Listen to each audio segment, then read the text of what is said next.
Živijo, zdravo, glodate rdečo peso.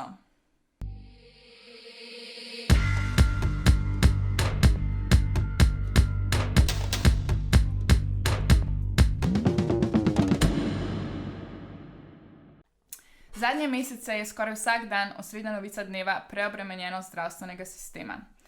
Tako tistega dela, ki skrbi za COVID paciente, kot preostalih delov. Občasno slišimo pozive iz javnih zavodov, da naj jim zasebniki priskočijo na pomoč. V bistvu pa se je v tej pandemiji pokazalo, kako pomemben, kakšna vrednost je v tem, da imaš javni zdravstveni sistem. Ne samo pri nas, tudi v drugih državah. Ponekod so celo verjetno za določen čas nacionalizirali, podržavili določene dele zasebnega zdravstva. Manj izpostavljeni so pa nekateri premiki in trendi, ki bodo v prihodnosti vplivali na to, kakšno zdravstvo bomo imeli. O vsem tem bomo danes govorili z Nevenko Lekše, dolgoletno sindikalistko v zdravstvu, predsednico Združenja za državljanski nadzor zdravstvenega varstva Za nas, in Markom Kržanom, prevajalcem in sociologom, ki se ukvarja s socialnimi storitvami. Lep pozdrav obema, hvala, da ste se odzvala vabilu, da nastopita v oddaji Rdeča pesa. Pozdrav. Zdaj, za začetek bi vaju tako čisto splošno vprašala, čisto na kratko, v 3 točkah, če nam lahko poveste, zakaj je javno zdravstvo toliko pomembno. Gospa Nevenka, če bi mogoče začeli. Ja, v Sloveniji je javni zdravstveni sistem ali pa javno zdravstvo zato tako pomembno, ker temelji na solidarnosti, se pravi zdravih do bolnih in tistih, ki so morda malček bolj premožni, do tistih, ki nimajo. Se pravi, naj bi po ustavi vsak imel enak dostop do zdravstvenih storitev, glede na potrebe, ki jih ima. Žal, seveda, v času kapitalizma se tudi pri nas spreminja sistem, sicer brez soglasja državljanov, pač kapital v tem trenutku diktira tempo tudi na tem področju. V katero smer se bomo razvijala, ne? Marko, kaj pa ti praviš?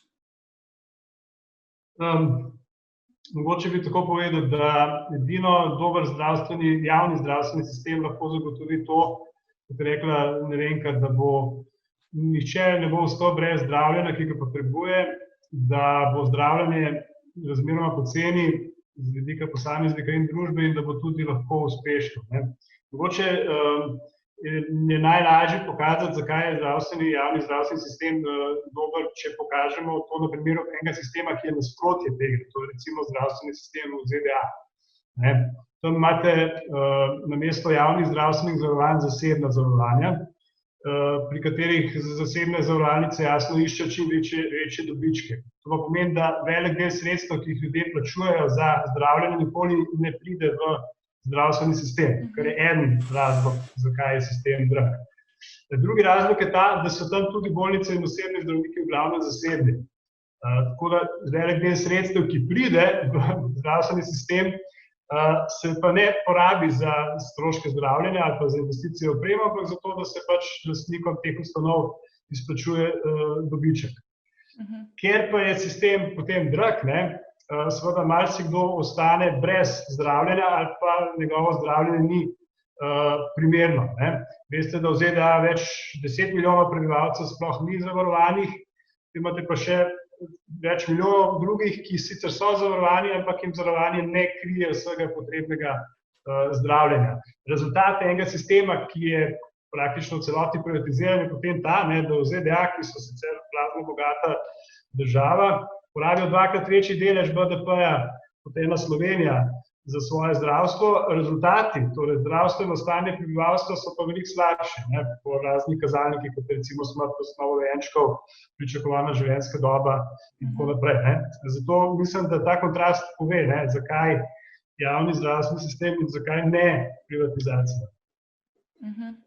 Marko, kako bi ti kot sociolog predstavil družbeno funkcijo različnih institucij, ki so del zdravstvenega sistema? Kakšni so recimo njihovi interesi? S tem merim na zdravnike, zavarovalnice, Zavod za zdravstveno zavarovanje, javne izvajalce, zasebnike. Treba je, da večina in glavnina zdravstvenega sistema so delovni ljudje. Torej, večina zdravnikov, medicinskih sester, drugih delavcev v zdravstvu so treba obravnavati kot delavce, in njihov interes je, da imajo čim boljše pogoje dela, kar je okej. in tudi ni v nasprotju z javnim interesom, ne, zato ker boljši pogoji dela za zdravstvene delavce pomenijo boljše zdravljenje za bolnike. Žal so pa v sistemu vedno močnejši tudi dejavniki ali pa sile, katerih interesi so pa v nasprotju z javnim interesom. Sem spada del zdravništva, komercialne zavarovalnice, lastniki zdravstvenih podjetij, za katere je zdravstvena dejavnost profitna dejavnost, ne, kar je pa strup za javni interes. Poleg teh dveh faktorjev je še tretji faktor v zdravstvu, to je pa, jaz ti rečem, zdravstvena birokracija. To so vodstvo javnih ustanov, vodstva Zavoda za zdravstveno zavarovanje, ministrstvo, vse do pač vrha ministrstva za zdravje. Ti ljudje, ti funkcionarji bi bili dolžni uveljavljati javni interes, ki ga pa po mojem mnenju, no, pa če vidite, kakšna je situacija v zdravstvu, očitno ne uveljavljajo dovolj. To se vidi v stanju naših zdravstvenih ustanov, to se vidi v tem, kar se ta hip dogaja, kar je pa seveda, zdaj jasno, če malo preskočim še par umestnih členov, v zadnji instanci posledica kapitalistične ureditve, v kateri mi zdaj živimo, za katero je pa zdravje lahko samo ali strošek, ne, če ga plačuje država oziroma pač podjetja, potrošniki in tako naprej, z davki in prispevki, ali pa zaslužek, ne, na katerem poskušaš pač čim več izvleči za izvajalca pa za zavarovalnico. In seveda v skladu s to pač železno logiko sistema so tudi vse vlade po letu 1991, ene bolj, ene manj, siromašile zdravstveni sistem, ne, po drugi strani so ga pa komercializirale in zdaj smo nekje tam, kjer smo. Ne. Mogoče v tem, če samo toliko dodam, da ravno zadnje razmere, se pravi te nesrečne epidemije in pandemije, je v Sloveniji se pravzaprav dokazalo, da je edino javni zdravstveni sistem bil tisti učinkovit, ki skuša na vse možne načine preprečevati in pa tudi zdraviti in preprečevati seveda tudi umrle. Moram reči tu, ker sem resnično zgrožena, da pravzaprav koncesionarji, ki so del javnega zdravstvenega sistema, trdijo izvajalci celo, da so v mreži, da so se pa tako skromno odzvali na stiske, na povabila, na klice na pomoč, da bi vendarle prišli pomagati javnim bolnišnicam in seveda tudi predvsem domovom za upokojence. Tudi samostojni podjetniki, ki že upravljajo z velikimi družbami, jih tu zraven ni. In jaz bi v tem trenutku resnično pozvala, čeprav sem proti temu, da delujemo ali pa živimo po dekretih, ampak da v tem trenutku je epidemija pravzaprav v zdravstvu izredno stanje. Je oklicano ali ne, ampak že sama epidemija pove, da je to izredno stanje in minister, če bi mu bilo res kaj do svojega prebivalstva, bi dal delovno obveznost vsem zdravstvenim delavcem, ne glede na v katerem delu delujejo in da bi tako pravzaprav pomagali tistim ljudem, ki so oboleli, večina njih tudi ne po svoji krivdi. Spravi, ja, da bi se minister ni naredil, ne? Ja, da bi se ljudi, ki so strokovno usposobljeni, v bistvu obvezno pač poklicali, da pridejo pomagati v tej epidemiji. Ja, zdaj pa gradi država na prostovoljcih, poceni ali pa zastonj delovni sili, ki je na nek način neuka, pa vendarle z odprtimi rokami, srcem in odgovornostjo, da ljudi hodijo pomagati tistim, ki so že pregoreli in ki so pravzaprav izčrpani in na kraju svojih moči za delo. Več se definitivno govori o položaju zaposlenih tudi v medijih, pač v javnem zdravstvu, ampak se mi zdi pa, da vseeno malo slišimo o recimo srednjih medicinskih sestrah, strežnikih, kuharjih, čistilkah, ki so tudi v bistvu del tega sistema. Kaj pomeni ta kadrovska podhranjenost za njihove obremenitve? Lahko rečem, vsaj glede na to, da sem bila nekoč sindikalistka v Sindikatu zdravstva in socialnega varstva Slovenije, da smo že pred 20 leti vztrajali in zahtevali, celo stavko smo imeli za normative in standarde. Ampak zdravstvena politika na to noče slišati. Pravijo, da ni denarja dovolj, ampak dejavnost se mora odvijati. Saj mi nismo namenjeni kapitalu, mi smo pravzaprav namenjeni ali pa usposobljeni za to, da pomagamo ljudem v stiski, ljudem, ki potrebujejo pomoč. Tu seveda ni časa, niti mesta, ne prostora za ustvarjanje nekih dobičkov, kar pa je v bom rekla, sferi zasebništva seveda prva ali pa vodilo, stalnica, da je pravzaprav zato bilo potrebno tako razgrajevati javni zdravstveni sistem, ki se tudi na tiho danes že močno razgrajuje, pa nihče ne reče nič, še najmanj pa zdravstvena politika. Zakaj pa, mislim, zdaj v medijih smo lahko slišali, da čistilke ne bojo dobile kriznega dodatka. Kako je pa to mogoče, saj so one tudi pač zaposlene v zdravstvenem sistemu? Niso zaposlene v zavodu, kjer delajo, ampak so zaposlene pri zasebniku. To je to, ker so predvsem bolnišnice outsourcale vse te podsisteme in na ta način pravzaprav izkoriščajo te delavke in imajo bistveno manj pravic, kot jih imajo zaposlene v samem zdravstvu, kjer imajo sklenjeno pogodbo o zaposlitvi z svojim zavodom. In tu seveda, tako kot so prekarci in tako naprej, tam, kjer se vmeša kapital, je seveda za delavca vedno hudo. In upam, da nas bo enkrat nekaj streznilo, pa bomo znali stopiti skupaj in reči, da je dovolj tega izkoriščanja. V zadnjem letu so zavarovalnice kupile največje zasebne specialistične centre, ki se največ ukvarjajo z diagnostiko. Kaj je razlog za tem? A so pač tam zaslužki tako dobri, ali imajo zavarovalnice neko drugo idejo? No, to je v prvi vrsti dokaz, da je zdravstvena dejavnost precej donosna panoga, ne? Donosna, saj za njih, donosna pa iz dveh razlogov, ne? Prvi razlog je to, da pri teh zasebnikih delajo v glavnem tako imenovani zdravniki doživke, torej zdravniki iz javnega sistema, za katere te firme, ker delajo pač ponovadi po pogodbah civilnega prava, plačujejo minimalne davke in prispevke, tako da ima zelo nizke stroške dela, ne? Tako da tle se da precejšnjo maržo ustvariti. Druga stvar je pri teh podjetjih problematična ta, da si one izbirajo tiste dejavnosti, ki se jih splača bolj opravljati, medtem ko težje in dražje posege prepustijo javnim izvajalcem, kot si sama rekla. Ukvarjajo se velikokrat samo z diagnostiko, ne pa z zdravljenjem.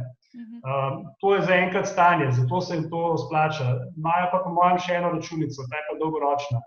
Računajo na to, da se bo to, kar je zdaj dopolnilno zavarovanje, razširilo še na večji del obveznega zavarovanja, tako da bodo potem same razpolagale z temi premijami oziroma prispevki, kako se bo to imenovalo. In v tem primeru bi pa pravzaprav denar lahko izplačevale same sebi oziroma svojim lastnim podjetjem in na ta način pač res maksimizirale svoje zaslužke.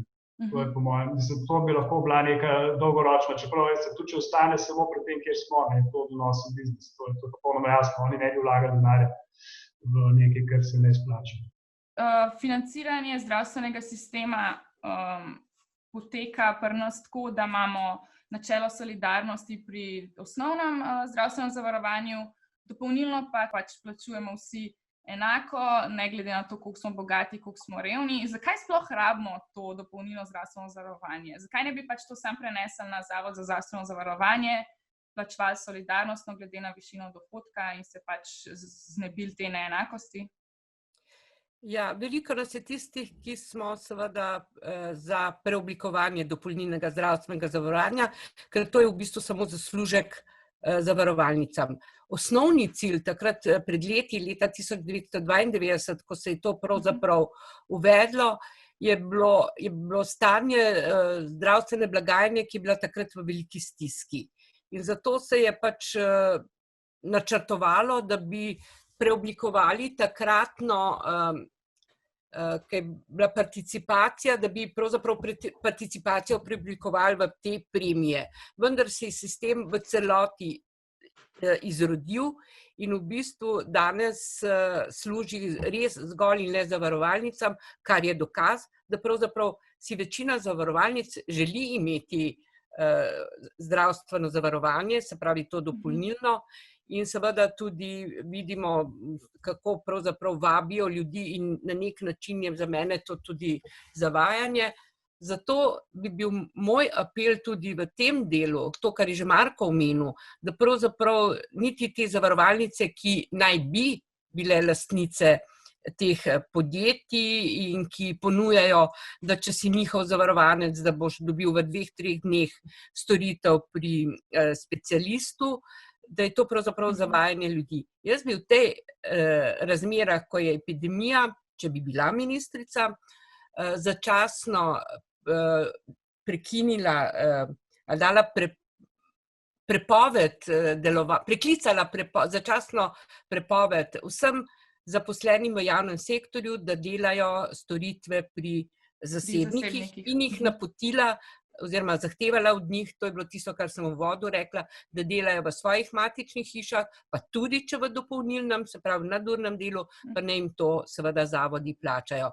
Tako pa seveda, ker so, kot je Marko rekel, dvoživke, delajo malo v javnih zavodih, malo pri zasebnikih, ki jim seveda na račun pacientov, ki so v stiski, kadar so bolni, plačajo tudi doplačila, ker ni to samo tista osnovna cena, kot je v javnem sektorju, ampak ker naj bi bil nek nadstandard, ki ga pa ne poznamo, seveda tudi dodatno plačuje in to so tisti dobički, ki gredo tem zasebnim in seveda tudi zavarovalnicam v žep. No, ampak zdaj kot zagovorniki javnega zdravstva se mi pa vseeno zdi pomembno, da ne spregledamo tudi v bistvu velikih težav, ki jih ima javni zdravstveni sistem. Tudi pred pandemijo smo v bistvu kot pacienti občutili te težave z dolgimi čakalnimi vrstami, z raznimi temi zgodbami o preplačevanju, korupciji pri javnem naročanju.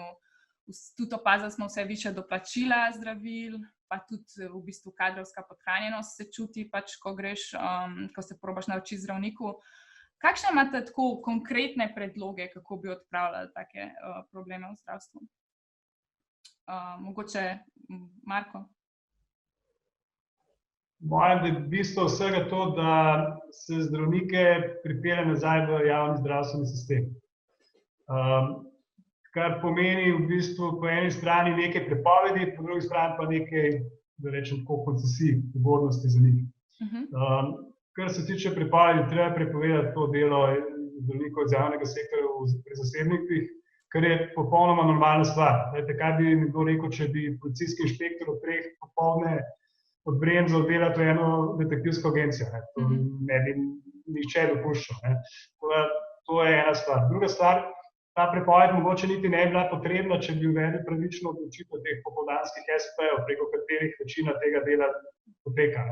Ker trenutno je zdaj situacija taka, da nekdo s popoldanskim SP-jem lahko pač dela pri nekem zasebniku po pogodbi in je obdavčen recimo 4-krat manj, kot če bi delal v svojem zavodu. Prispevkov razen enega simboličnega pavšala praktično niti ne plačuje. V takih razmerah seveda je jasno, da bodo ljudje hodili delati. Je pa to pač izrazito nepravična zadeva.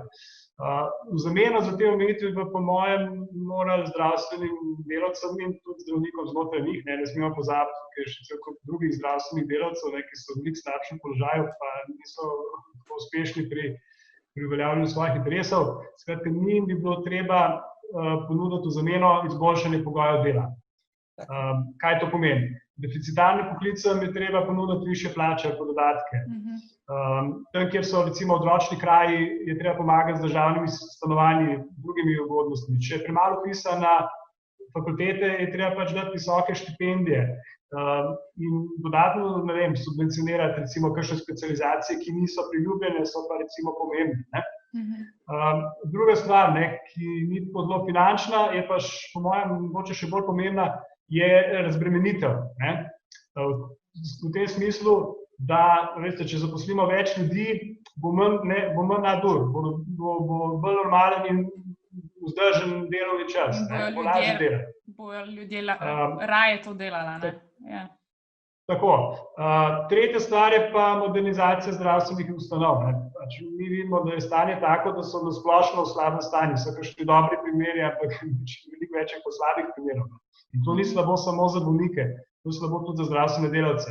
Če vi hodite delati v eno stavbo, iz časa Avstro-Ogrske, ki ni bila nikoli narejena za bolnico in je zdaj že 120 let ad acta, kar se tiče zdravstvenega programa, to ni stimulativna stvar. To je glede kadra. Ne. Kar se tiče tega preplačevanja materialov in korupcije, bi lahko to preprečil s tem, da se izloči posrednike, ne, iz teh poslov. Te, ki pač služijo blazne provizije, ne, zato ker se ne nabavlja neposredno pri proizvajalcih. Jaz bi rekla, da imamo sploh odsotnost zdravstvene politike v Sloveniji in vsak obdeluje svoj vrtiček in kako bi bilo verjetno veliko ceneje, če bi imeli, kot praviš, to ali neko firmo ob ministrstvu ali kakorkoli, ki bi za celo Slovenijo, ki je pravzaprav majhen trg, nabavili opremo, ki bi bila bistveno ceneje, kot je zdaj, ko je v bistvu vsak zavod zase naroča. Zdaj smo v zadnji primeri, vidimo, kakšne so razlike od 5 evrov do 35 evrov na komad in tako naprej. Jaz mislim, da je to temu tako, ker pač ni volje, ne želje potem, da bi se res stvari uredile in je v kalnem vedno lažje ribariti. Kako pa je z sindikati delavcev v zdravstvu? Zdaj, recimo, v šolstvu imamo velik, močen sindikat, ki se pač zavzema za interese javnega šolstva, sposobni so tudi pripeljati ljudi na ulice, kadar je treba.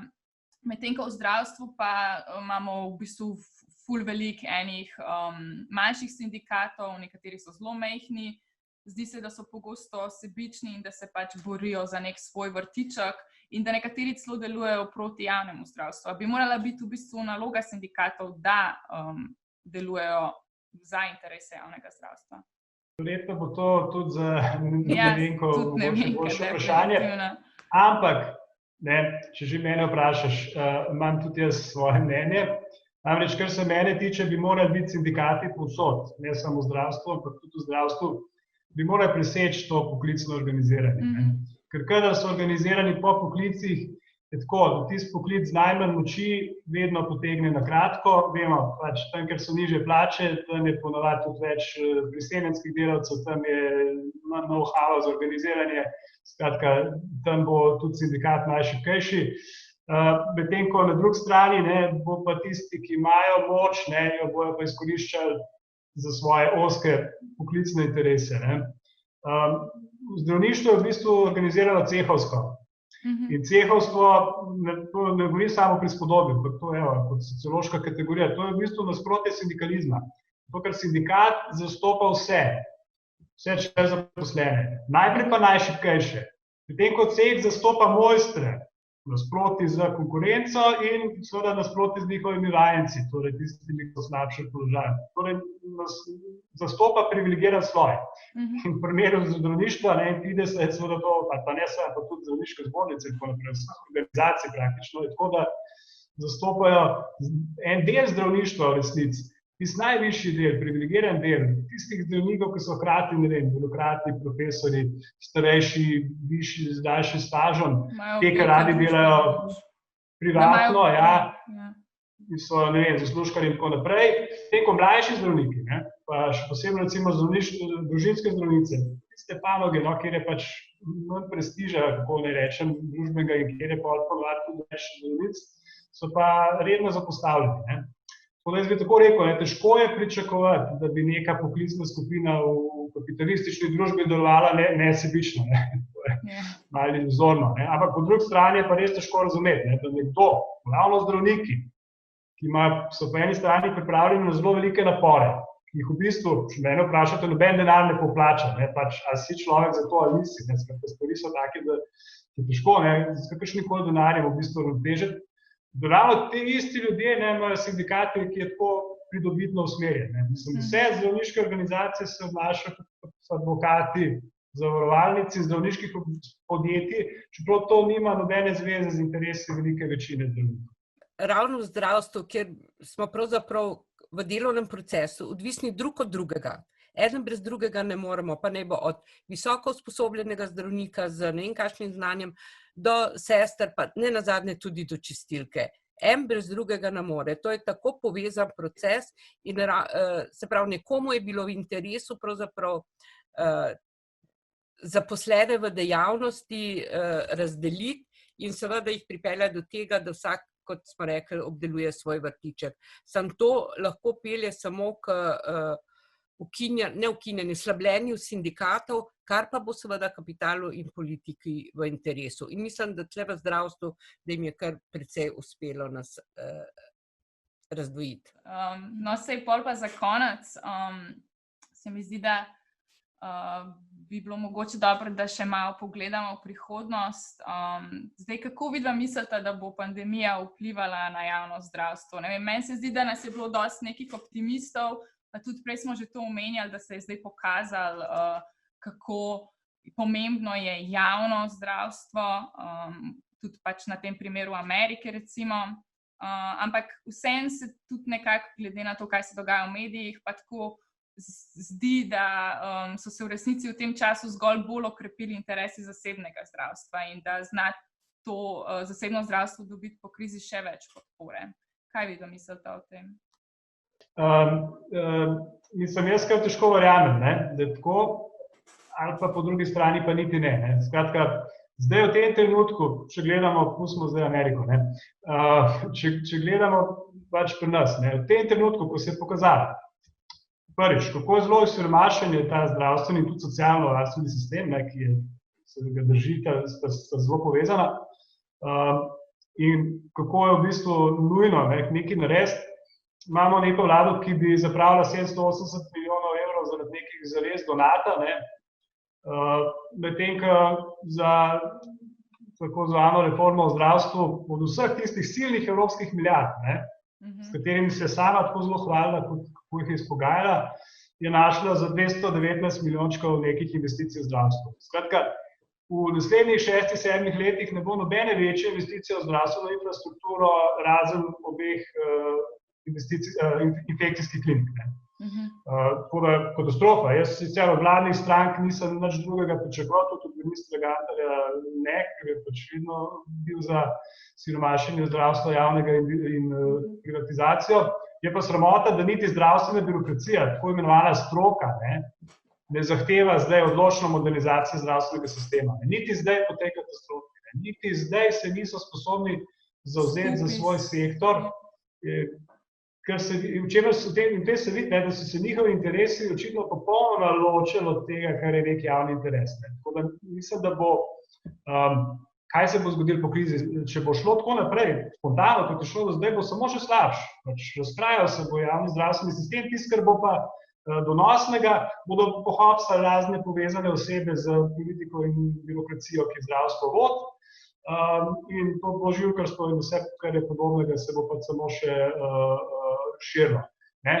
Razen če, da bomo mi, ljudje, državljani, sindikati, skratka vse napredne organizacije v družbi, ta javni interes v zdravstvu uveljavili od zunaj. Torej z nekimi, mislim, da bojo morali biti precej radikalni političnimi spremembami. Jaz bi mogoče še toliko zdaj dopolnila to perfidno igro, ki jo zdaj minister za zdravje igra, ko naj bi stisko ljudi, ki pravijo, da čakajo pač nerazumno dolgo dostopa do zdravstvenih storitev, da bo angažiral pravzaprav samostojne podjetnike in jim seveda poplačal storitve z javnim denarjem. Baje je razpis pripravljen, sam si ga zdaj ni upal objaviti, tako da naj bi šel to po novem letu. Ampak, če se tako vprašamo, zakaj so pravzaprav nastale tudi te dolge čakalne vrste, precej, ne bom rekla vse, ampak precej tudi zaradi teh dvoživk, ker so se namerno ustvarjale. Jaz lahko iz svojega primera rečem, ko me je zdravnik v KC-ju napotil, da grem na eno preiskavo k zasebniku, pa sem odklonila to, sem rekla, da bom raje počakala en mesec več, ker sem pač principialna in se mi zdi prav, da vztrajamo na tem delu. In ravno v tem, zdaj, zakaj sem ta primer vzela?